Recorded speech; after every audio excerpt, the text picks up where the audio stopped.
G'day all, and welcome to the Murder Valley YouTube channel.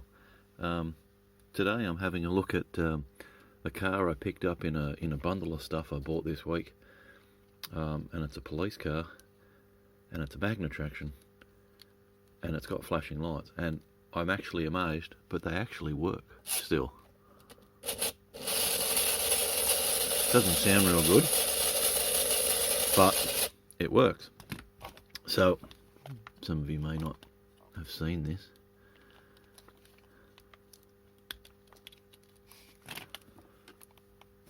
So it's got a little mechanism on here, and it's got an out of round little switch. I've got some parts here of one. So here's how it works. It just alternates which contact it makes contact with, and that's how it alternates between the lights, and that just runs off the top gear. And I think that's really clever, and this would have to be AFX's peak. So I don't have the little siren, unfortunately, like the little radar. Sorry, that's what it is. And I actually have another complete one that's a runner that runs really well. And I don't have the one for it either. But what I also have is in some stuff that I bought years ago. When I first got in, like sort of seriously in Ho, I ended up picking up all this, what was left of the same police car, and that's it. Interestingly, this one has two blue lights, but I prefer the red and the blue, so it alternates. I'm just going to grab my other car and pop it on and show Zono with one that runs a little bit better. There we go. So these little plastic containers that I use that are, exist because blokes collect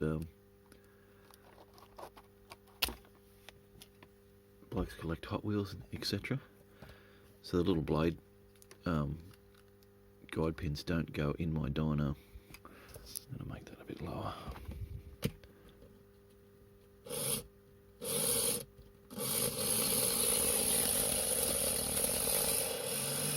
So this one's still got the original tyres on it. And it doesn't run much better, does it? But anyway, so how it looks without the body on there running is obviously like that. But what we're going to do today is I'm going to pinch the front bumper off the broken one, fit it on that chassis, body, sorry, to complete it. And then see if I can get this running a bit better. That's got a mean green arm in it, that one. That's interesting. What's this one got? Yeah, see, that one's got the Magnatraction arm. Look at the tyres. People ask me why I make my own foam tyres. And this is why. Just so many of the old rubber tyres are like that. Saying that, a lot of the old foam tyres are like it as well. But yeah, wow. It's a bit hard to drive them like that. So, let's pull this one apart and see what we're looking at. This thing should absolutely fly with a mean green arm in it. Okay. Yeah, okay, so it's got the gear there fitted in with the worm gear on top to rotate. Sorry, trying to get. Yeah, there's a worm gear in there to rotate the gear at the back. Okay, that's why it's not running nice. So, bit of theory for people that are a little bit inexperienced. Sorry, with slot cars. All your segments of your commutator must be clear and not have any junk in them, because you get electrical shorts, and that's what slows your car down and makes your car hot. So if your car's running hot, the two things to look at is whether you've got junk between your segments, and that doesn't matter whether it's an inline car or a pancake motored car, which we've got here. Some of you might not have even seen one of these before. Depends when you join the hobby. Now I'm just going to clean this up. I haven't got a top gear in there obviously because it's in that top plate, but that's the first thing you check when you're doing this operation. And I'm just going to clean this with the wire brush and the Dremel very, very lightly.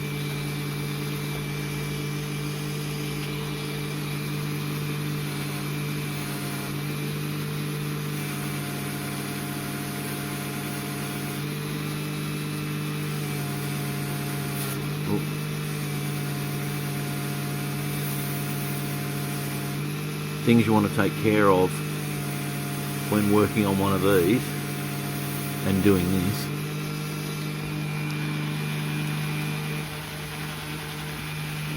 Just turn the Dremel off.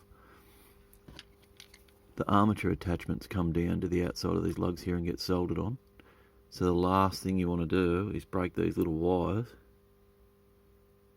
But as you'll see, that's very clean now, and you can see the gaps between the comm segments are clear. So I'm just looking at what I'm going to do with this.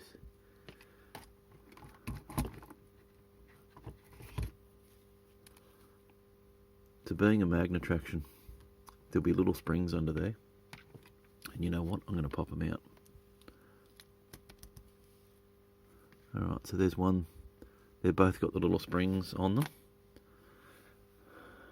Try and bring that up so you can see it as best as possible. Come on, focus in. There you go. So you got the little nipple there on the back of the motor brush, and you got the motor spring. When you're pulling these apart, make sure you pull them apart somewhere where you can find those things. The fact that I've got a black cutting board on my bench is not helping anything. Okay, so red magnet goes to the back at the bottom. These are quite often coloured white. I'm going to put that back in the way it was because I can see which way the dirt line isn't. Okay. That didn't get anywhere near where it needed to. And of course the fun job with these is if you're using metal tools to work on this, they get attracted to the magnets. I've got some plastic tweezers and stuff somewhere, but do you think I'm smart enough to use them? Okay. So the trusty old bit of cardboard to clean up the top of the motor brushes. I still find it the easiest.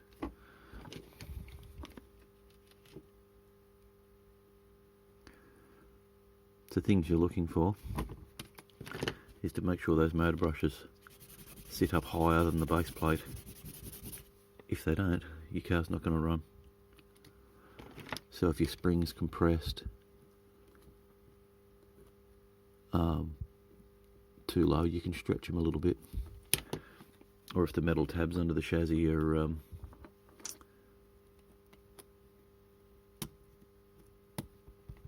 bent down below, you can push them up a little bit to raise the height of your motor brush. Alright, so I'm trying these little wires, I don't want to break them. So obviously the gear mesh of that, the one that goes in the centre of the top plate, has to line up. So there you go, this is the first time I've ever pulled one of these apart.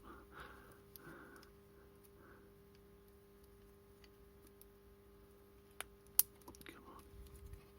Oh, look at that. I've even got that back together and all on camera. That should have made a big difference cleaning that comm.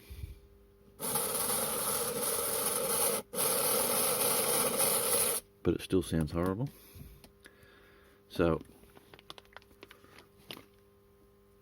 I still prefer to use comm drops to lubricate the screamer hole, because if you get comm drops on the comm face, it doesn't matter so much. but if you get oil on there, it does. Right. How much? Just lubricating that one spot.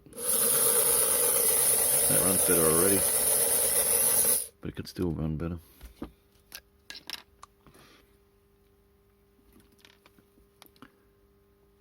Oh, that was too much oil. Can't really get to the top plate like that.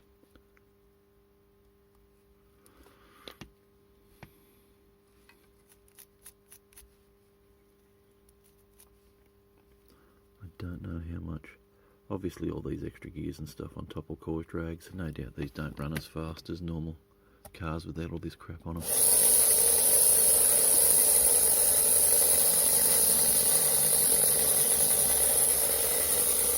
Look at that. It is on 14.5 volts.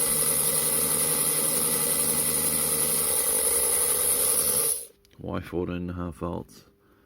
Because I've messed around with these things a few times, and seems that your standard low Magnatraction car, like a Magnatraction, because they do have low compared to the more modern stuff. I just reckon they drive better around that voltage. But hey, you do what you do.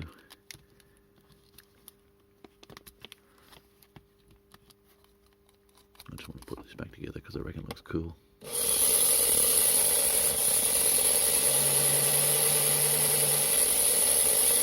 Yeah, some may say that looked better when it was flashing slower because it was more realistic, but oh well, what do you do?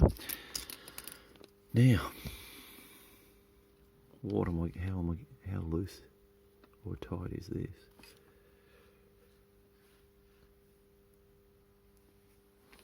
Alright, so I've got a stencil knife, and the first thing I'm going to try and do is break away, because these just get melted in flame. Oops. The other method's soldering on, which I think I'm going to do. Alright. Okay, so I lost a bit of footage. But what I've managed to do is I've managed to get the front removed from the old front. I ended up having to trim the whole front away and then cut pieces out. So what I'm going to do is I'm going to start getting ready to resin cast. So when I place this in the chassis, you can see the original tabs where it mounted are a bit short, so I need to lengthen these.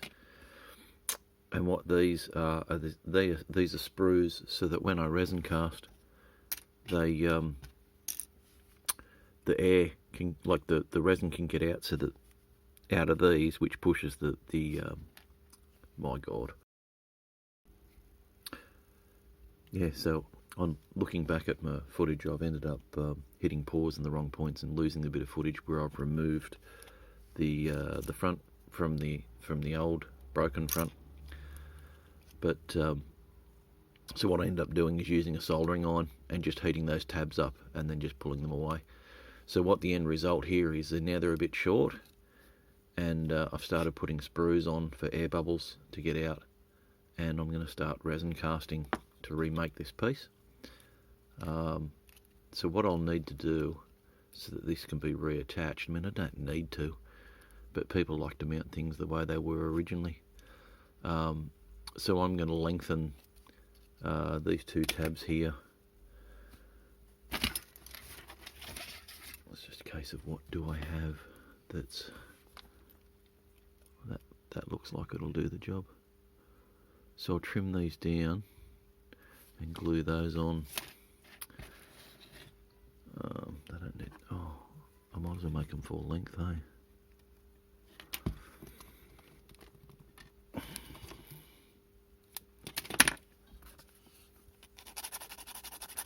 Styrene's really easy to work with, so I need to trim some size out of that.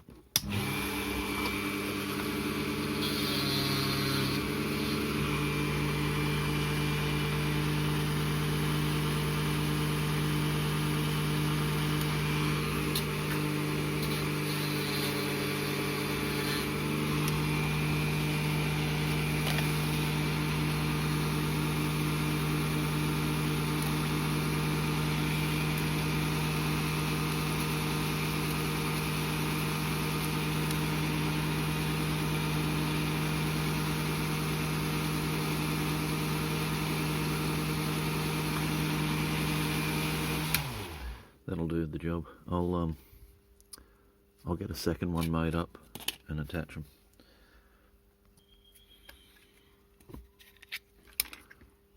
Alright, so all I end up using is super glue for this job. I think I've already thought about having to do this a different way. The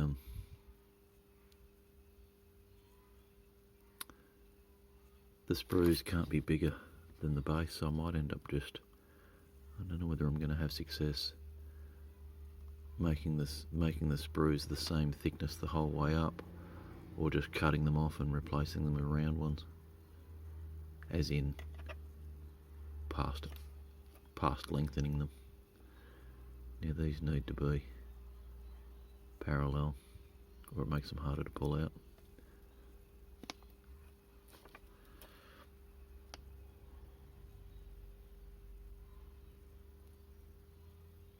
That's not bad. That'd be an easier way to do it though, wouldn't it? Okay, so I don't use Lego very often for this, but it's a very, very handy thing. Just some old bits I've put together. So what I need to do is I need to get this to seal in around the bottom. So when I'm going to make a 2-part mold. So I need to seal off the face of the shape that I'm trying to make down into this, and I'll do this shortly. I'm letting this glue harden up, and I'm going to trim the excess to make the sprues the same thickness all the way up, so it's not thicker.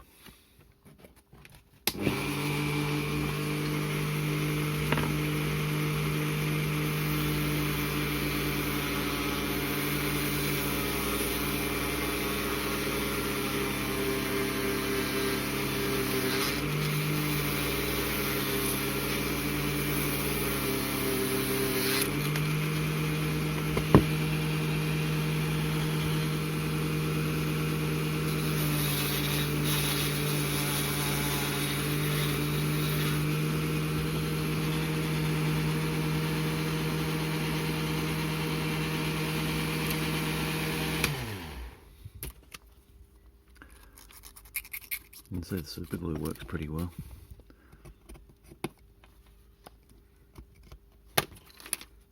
So I'll keep going at this off camera, and then after it's cleaned up I'll come back.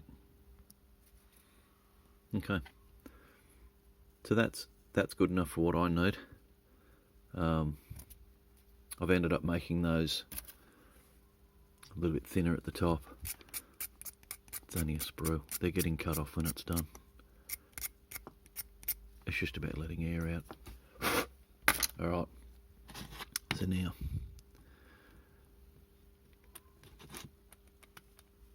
I might just heat that clay up. Alright, so here in Australia it's not real warm this morning. But yeah, so I've got my heat gun here. It's like a big hairdryer. Now I don't want to make this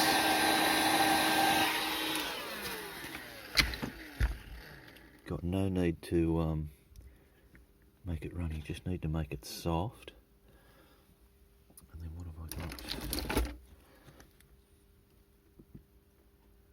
And I've got to do it in such a way so that I don't have the part in tension, so there's no point in remaking a part that's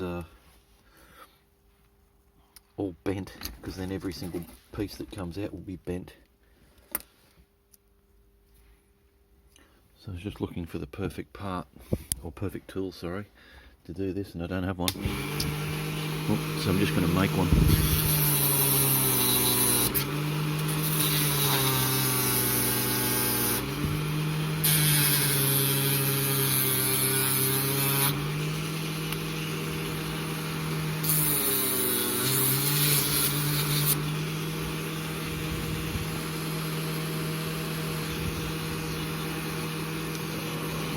Narrower.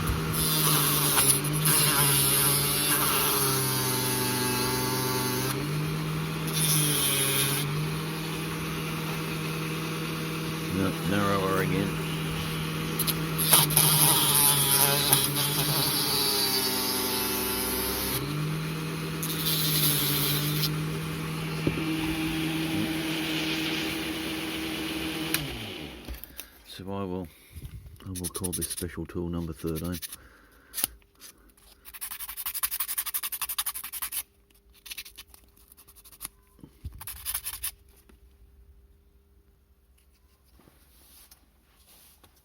Okay, so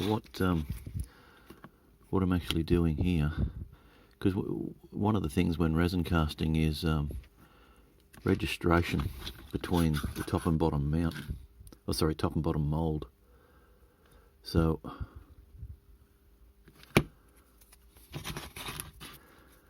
what I'm actually trying to do here is go deep around the outside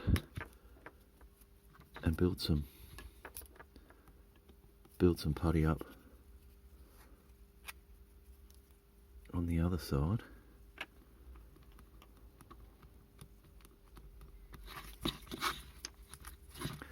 Not trying to suggest I'm a pro at this. I think Blind Freddy could see that I'm not. But one of the things you want to think about is where that joint is where your parting line is going to be on your mould. This tool is good but not perfect.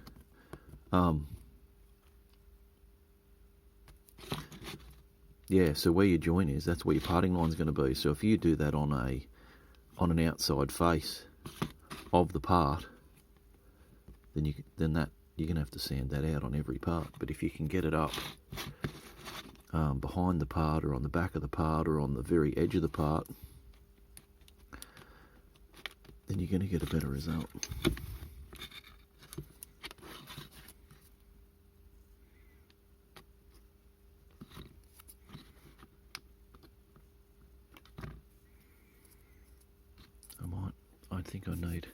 I'm going to muck around with this a little bit longer off camera, because I end up stuffing around with these for ages, and then I'll come back. Okay, so it's not perfect, and there's a big I bought these little silicon tip tools online. This is the first time I've used them actually. I'm hoping this improves what I'm doing, but it glides over the putty much better. Now the biggest problem I've got here this morning, because it's morning here in Australia when at the time of making this video, it's quite cold, so the clay is actually quite difficult to work with, so I've had to use the heat gun a couple of times to sort of re-soften it up, so I can, because it's getting quite hard to push around. Okay, so that'll do me, I think. So now it's time to add more Lego blocks in around to make it, what size are we looking at?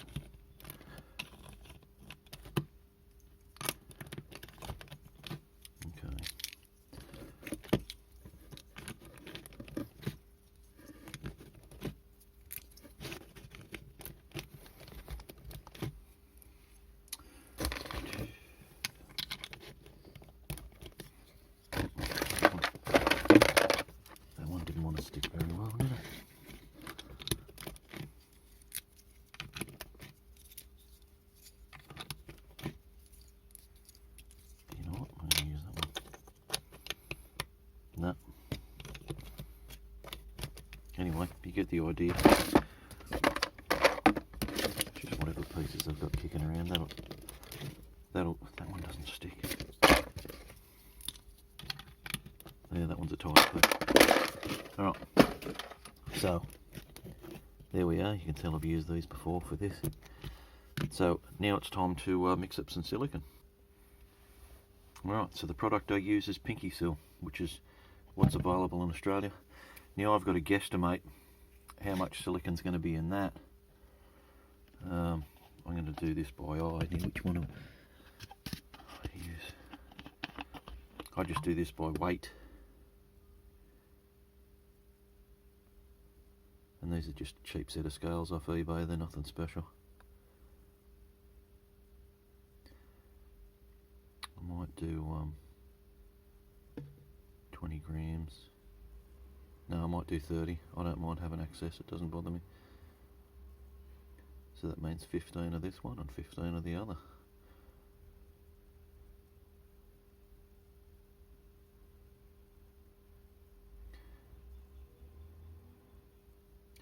Yeah, I've got a lot of people telling me that when you do resin casting, that you can't do it without vacuum. I do have a vacuum pump. I don't use it very often. I found my biggest problem is just getting air bubbles on the surface. Come on.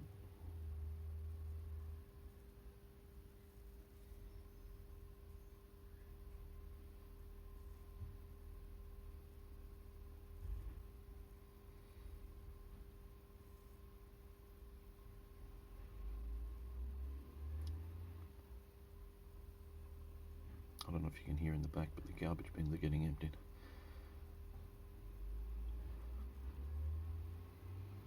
Alright, there we go. So we don't need these anymore. Nope.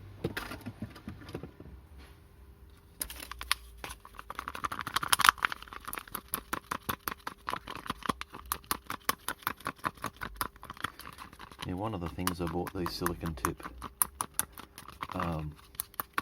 bits for is this part. So what I'm going to do, because I don't know if you've ever seen videos that are on the internet on how to do silicon molding, but one of the things they bang on about all the time is about can you see the air bubbles? Hang on, I've got the perfect thing for this. Right, so you can see there's air bubbles. Air bubbles don't bother me, because here's what I do. I tip a little bit in and then stop it, and then go around with something lightly and just make sure, mind you, this is very, very difficult to get in because of how small it is. I might need special tool number 13 for this. Yeah, so literally I just run around very lightly on the surface and just remove all the air bubbles. It's not a big deal, I found, with stuff like this anyway. It's more crucial with a mold where you want to pull like heaps of bodies or something out of.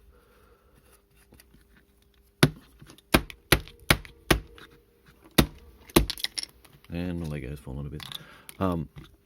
But yeah, sometimes just a good bang is enough to get the air bubbles out. You only need it to be perfectly non-air bubbled on the actual surface of the thing that you're trying to replicate anyway. And there you go, look, I'm going to have heaps of this left over. 30 grams is way too much.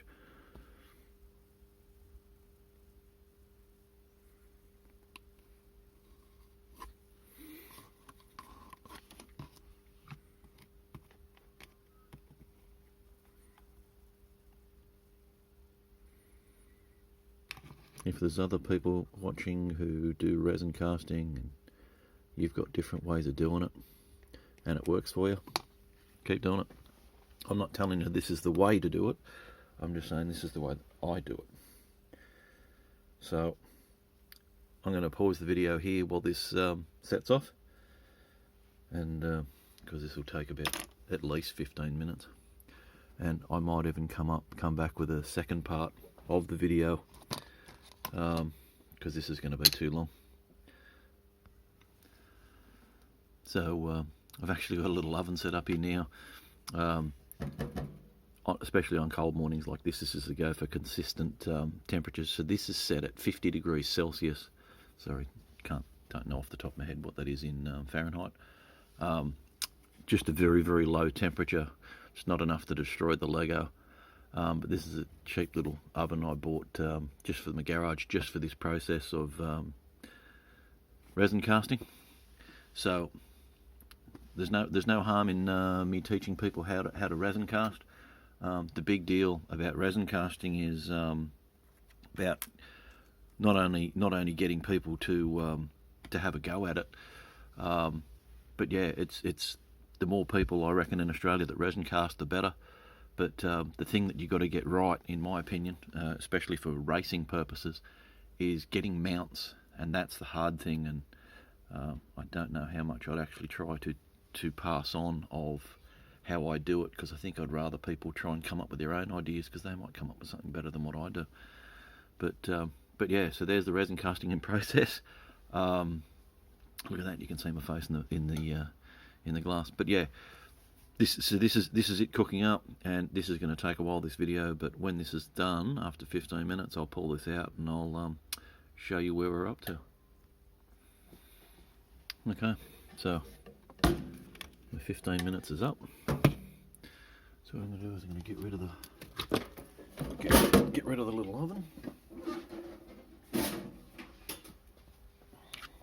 And let's break this down and have a look. So you get a bit of seepage through between the pieces. This is why I generally don't use Lego, but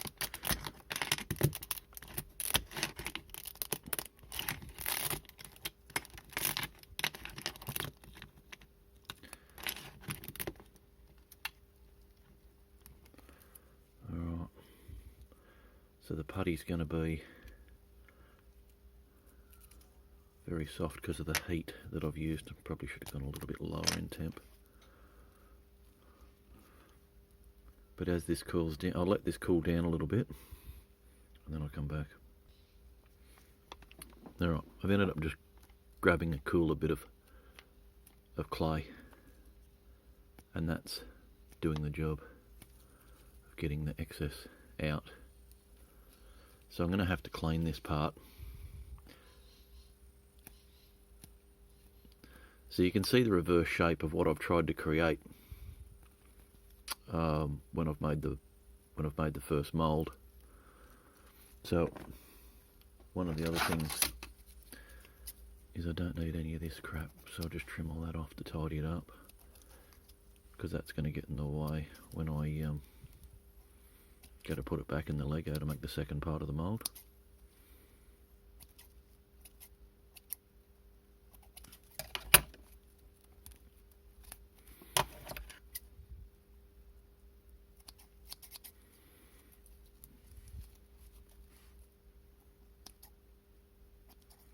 Starting to think of an Edward Scissorhands moment here.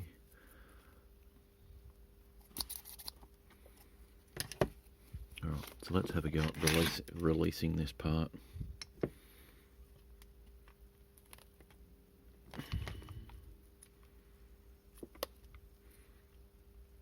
wouldn't be a disaster if the sprues let go at this stage, but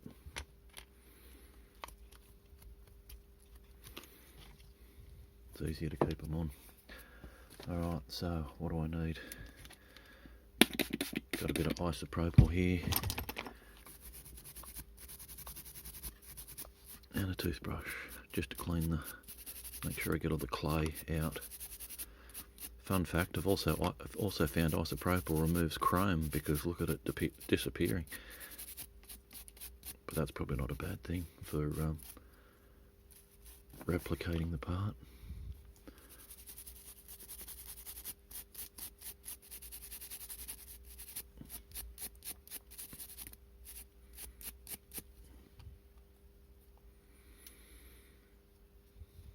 That's not too bad.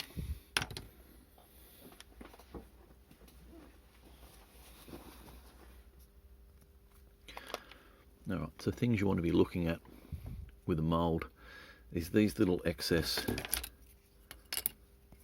pieces here. They're going to be complex to be able to set the other mould up to. So,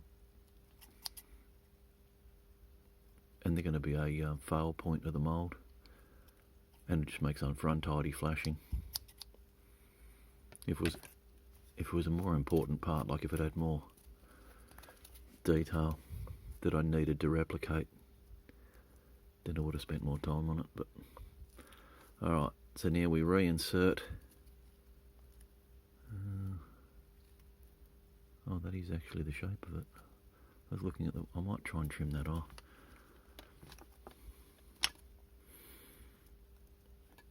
Our strong super glue, that's actually got quite a bit of pull, that, and it hasn't pulled it off.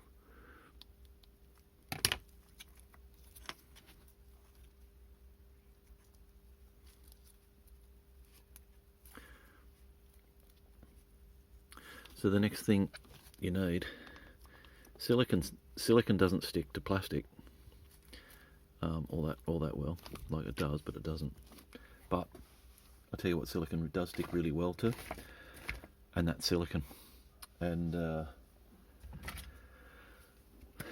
got an old thing of Vaseline here. So when doing casting, Vaseline works. There's other products. There's another one I normally use from when I used to do fiberglassing, which is a honey wax release agent. But yeah, if you don't put a release agent on your silicon, when you put your second part of your mould in, you're going to have one piece of silicon. I guarantee it. So what I want to do here is I want to set this back up, and then I want to create a decent sized ledge around the top.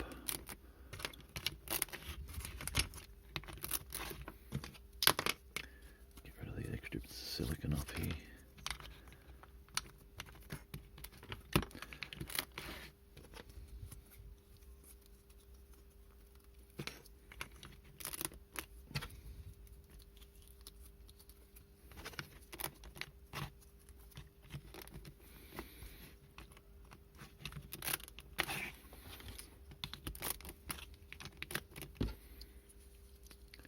And see how much the silicon gets in.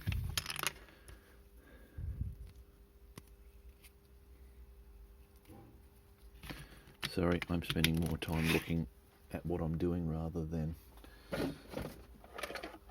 looking at the actual screen. So my apologies if some of this is lost. Oh, so what I'm going to do here is I'm going to need a piece over there. Yeah, what I'm going to do here is I'm going to create a ledge that's bigger.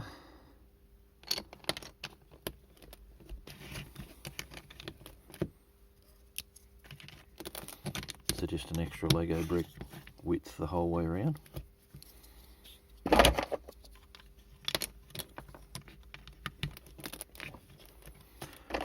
And then I'll put another lot on, just so that's a little bit stronger. I'm running out of Lego pieces at the moment. I don't have a lot of them.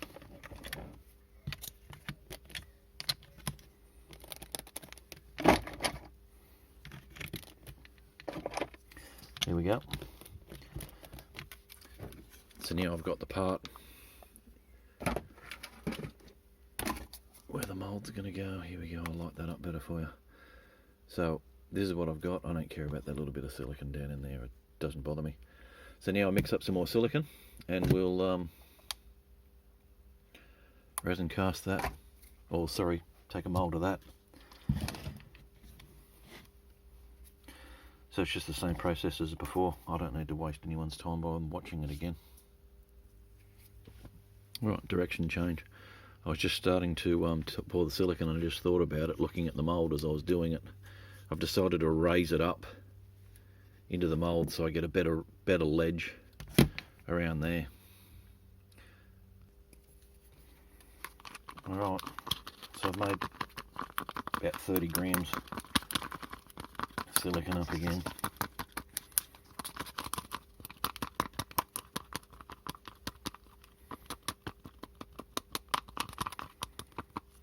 So again, just like before, I'm just going to pour a little bit in. Again, I'm not worried about air bubbles, because now I can be a bit rougher with it, because the silicon's not going to give way like the putty will, and it's not going to change shape because it's got its shape.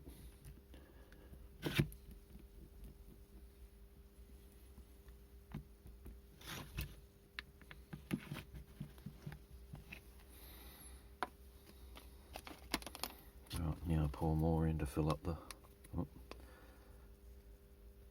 top of the mould. Now there's a heap of air bubbles in that, you could see that. And my apologies for the noise, but I am going to give it a good bang and use gravity to get the rest of them out, or enough for what I need to do here. There we go. So now I'll get the oven back out, cook that for another 15 minutes. Right, so here's the oven. I've got a silicon baking tray in there, if anyone's interested. So around 15 minutes, that's about 15, and here it goes.